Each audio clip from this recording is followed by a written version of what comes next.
Salam jumpa pendengar FM yang diberkati Tuhan. Apa kabar saudara pagi ini? Mari kita berjumpa dalam kasih karunia Tuhan bersama saya Pendeta John Rialo secara live. Kita menikmati satu hari lagi yang Tuhan anugerahkan berikan kepada setiap kita pada pagi ini. Dan kita bersyukur karena kita bisa menjalani segala sesuatu di depan kita dengan mata yang tertuju dan fokus kepada Tuhan. Bapak Ibu Saudara sekalian, pada hari ini saya ingin membahas satu bagian berkaitan dengan bagaimana kita harus mempersembahkan hidup kita, tubuh kita, hari demi hari kepada Kristus. Supaya makin lama kita makin serupa seperti Kristus. Dan kita menjadi orang yang betul-betul bertanggung jawab atas kehidupan kita. Mari dengarkan firman Tuhan pagi ini yang saya akan ambil di dalam satu bagian dalam Roma pasal yang ke-12 ayat 1 dan 2. Ini menjadi sebuah perenungan penting bagi kita untuk bagaimana kita bersikap terhadap tubuh kita. Roma pasal 12 ayat 1 dan 2. Demikian bunyi firman Tuhan. Simak, perhatikan, dengarkan baik-baik firman Tuhan ini. Demikian bunyi firman Tuhan, Roma 12 ayat 1 dan 2. Karena itu saudara-saudara, demi kemurahan Allah aku menasihatkan kamu, supaya kamu mempersembahkan tubuhmu sebagai persembahan yang hidup, yang kudus dan yang berkenan kepada Allah. Itu adalah ibadahmu yang sejati. Ayat 2, janganlah kamu menjadi serupa dengan dunia ini, tetapi berubahlah oleh pembaharuan budimu, sehingga kamu dapat membedakan manakah kehendak Allah, apa yang baik, yang berkenan kepada Allah, dan yang sempurna. Sampai sedemikian jauh pembacaan firman Tuhan pagi ini. Berbahagialah kita yang membaca, mendengarkan, dan melakukan firman Tuhan ini dalam kehidupan kita setiap hari. Bapak Ibu Saudara sekalian, bagian ini adalah tulisan dari Rasul Paulus kepada jemaat di Roma, yang pada waktu itu ketika zaman Paulus menulis surat ini kepada jemaat di Roma, mereka sedang mempertanyakan dua hal penting di dalam diri Paulus dan juga Injil yang dia beritakan pada waktu dia melakukan perjalanan pekabaran Injil. Yang pertama adalah, apakah Paulus adalah seorang rasul? Seperti standar 12 rasul Tuhan Yesus minus Yudas Iskariot yang kemudian diganti dengan Matias. Apakah Paulus memenuhi syarat-syarat itu dalam kehidupannya? Yang kedua, apakah Injil yang diberitakan oleh Paulus itu adalah Injil yang sejati? Atau sudah ditambahkan dengan hal-hal lain yang menyempurnakan atau menambahkan Injil yang diberitakan oleh Paulus, sehingga Injil yang diberitakan oleh Paulus dianggap tidak asli lagi? Nah, ini adalah dua persoalan yang dihadapi Paulus pada jemaat di Roma. Oleh sebab itu, dia menuliskan surat Roma ini. Selain surat Roma ini adalah syarat dengan atau banyak berisi pengajaran-pengajaran, ini adalah juga satu klarifikasi Paulus berkaitan dengan panggilannya menjadi rasul, lalu Injil yang dia beritakan. Maka Roma pasal 1 ayat 1 dan 2 berkata demikian. Sebagai sebuah sanggahan atau sebagai sebuah bantahan terhadap tuduhan dari orang-orang Yudaisme yang mempertanyakan dua hal tersebut. Yang pertama, dalam Roma 1 ayat 1 berbunyi demikian. Dari Paulus, hamba Kristus Yesus, yang dipanggil menjadi rasul dan dikuduskan untuk memberitakan Injil.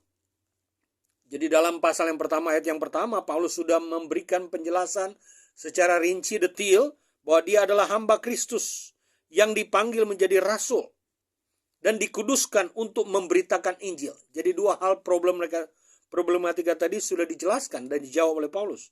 Yang kedua, ayat yang kedua dari Roma 1 ini mengatakan demikian. Injil itu telah dijanjikannya sebelumnya dengan perantara nabi-nabi dan dalam kitab-kitab suci tentang anaknya yang menurut daging diberanakan dari keturunan Daud, dan menurut roh kekudusan dinyatakan oleh kebangkitannya dari antara orang mati, bahwa ia adalah anak Allah yang berkuasa, yaitu Yesus Kristus Tuhan kita. Dua hal ini menjadi sebuah topik penting dan penjelasan dasar berkaitan dengan diri Paulus sebagai rasul yang dipanggil oleh Tuhan sendiri. Dalam kitab Kisah Para Rasul pasal 9 dijelaskan di situ bagaimana proses pemanggilan Paulus menjadi rasul oleh Tuhan Yesus Kristus sendiri langsung ketika dia melakukan perjalanan menuju ke Damsyik, dia mendengarkan suara, "Saulus, Saulus, mengapa engkau menganiaya aku?" Lalu respon Saulus pada waktu itu, dia berkata, "Tuhan, siapakah engkau?" Dia mendengarkan suara tapi tidak melihat. Dan Tuhan berkata, "Akulah Tuhan yang engkau aniaya." Disinilah perjumpaan pertama Paulus. Ketika dia kemudian berubah dari orang yang menganut faham Yahudi menjadi seorang Kristen yang militan. Lalu dipanggil menjadi rasul. Ketika dilayani oleh Ananias, dia mengalami pemulihan dan juga kesembuhan. Yang kedua, Injil yang dia beritakan adalah Injil yang sejati. Karena ketika dia bertobat, Paulus kemudian mencari para murid-murid Tuhan, soko guru, termasuk dengan Petrus. Lalu dia mendapatkan banyak pengajaran atau banyak informasi berkaitan dengan karya Kristus kepada rasul-rasul tersebut. Nah, itulah sebabnya dalam Roma pasal 12 ayat 1 dan 2 ini Paulus berkata, "Karena itu saudara-saudara, demi kemurahan Allah aku menasihatkan kamu supaya kamu mempersembahkan tubuhmu." Nah, ini hal yang penting. Bagaimana kita harus mempersembahkan tubuh kita. Tidak digunakan dengan cara yang tidak bertanggung jawab. Tidak digunakan mencemari tubuh kita dengan perzinahan misalnya. Atau dengan narkoba. Atau dengan tidak menjaga kesehatan kita. Sehingga kita tidak mempersembahkan tubuh kita kepada Kristus. Ini hal yang penting. Kita harus menjaga tubuh kita. Karena tubuh kita adalah bait Roh Kudus. Kita harus menjaga kesehatan kita. Kita tidak mencemari diri kita dengan hal-hal yang negatif. Termasuk narkoba atau drugs. Atau pornografi. Atau perzinahan. Nah, Bapak Ibu Saudara sekalian, kita perlu mempersembahkan tubuh kita sebagai persembahan yang hidup, yang kudus dan yang berkenan kepada Allah. Itu adalah ibadahmu yang sejati. Jadi ibadah yang sejati adalah bagaimana kita mempersembahkan diri kita, menjaga kekudusan hidup kita, menjauhkan diri kita dari kecemaran-kecemaran yang ditawarkan oleh dunia ini. Ini poin penting yang harus kita miliki, kita harus lakukan, kita harus alami. Yang kedua adalah jangan kamu menjadi serupa dengan dunia ini. Dunia ini menawarkan semua kenikmatan-kenikmatan yang ditawarkan secara vulgar di dunia ini. Kita perlu berhati-hati, perlu berwaspada, supaya kita tidak terbawa arus kepada dunia yang betul-betul menjauhkan diri kita dari kasih Kristus. Maka Paulus mengingatkan kita untuk mempersembahkan tubuh kita. Dan jangan menjadi serupa dengan dunia ini. Tetapi berubahlah oleh pembaruan akal budi kita. Berubahlah oleh pembaruan mindset kita. Supaya sungguh-sungguh hidup kita dipersembahkan sebagai persembahan yang kudus, yang layak, yang baik, dan yang berkenan kepada Allah serta yang sempurna. Ini menjadi poin penting bagi kita Bapak Ibu Saudara sekalian. Hari demi hari kita mempersembahkan diri kita kepada Kristus. Karena dengan cara demikian kita dapat menjaga diri kita kudus dan berkenan di hadapan Tuhan.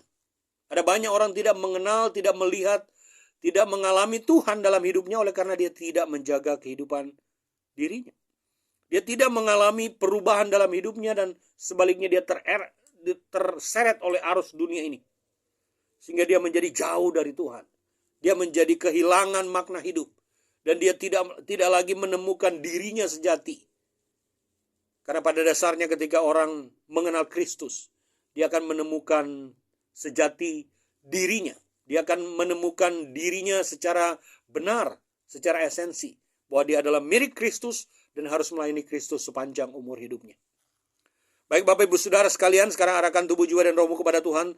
Terimalah doa berkat pagi ini. Kiranya berkat dari Allah Bapa, kasih karunia dari Tuhan Yesus Kristus, persekutuan pimpinan dan kuasa Roh Kudus, menyertai dan memberkati saudara dimanapun saudara berada mulai pagi ini, bahkan sampai selama-lamanya. Haleluya. Amin. Saya Pendeta Junior menyampaikan salam Tuhan memberkati. Selamat pagi. Shalom. Tetap semangat.